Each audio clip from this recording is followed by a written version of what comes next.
Quante volte, davanti a un quadro, avete sentito che nascondeva qualcosa?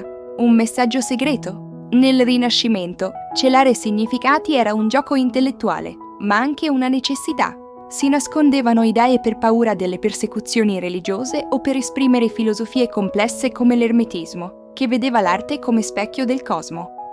Per un approfondimento di queste tematiche guardate il video collegato. I capolavori sono pieni di questi enigmi. Pensate a Leonardo, Lettere negli occhi della Gioconda e il mistero di Maria Maddalena nell'Ultima Cena. E Michelangelo, nella Cappella Sistina, il mantello di Dio ha la forma di un cervello umano, simbolo dell'intelligenza divina. Nel suo giudizio universale, la Vergine non è una regina potente, ma una donna spaventata, forse specchio delle ansie del suo tempo. Botticelli, con la sua Primavera, non dipinge una festa, ma un viaggio filosofico dell'anima, dall'amore terreno a quello spirituale.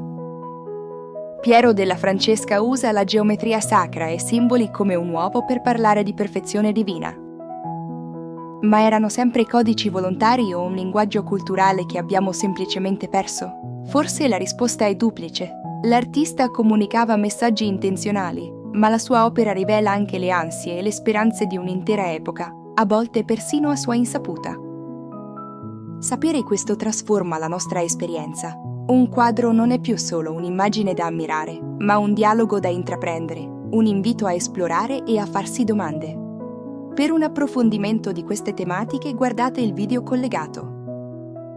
E a voi, come cambia la percezione? Vi spinge a decifrare razionalmente o arricchisce semplicemente il piacere di guardare?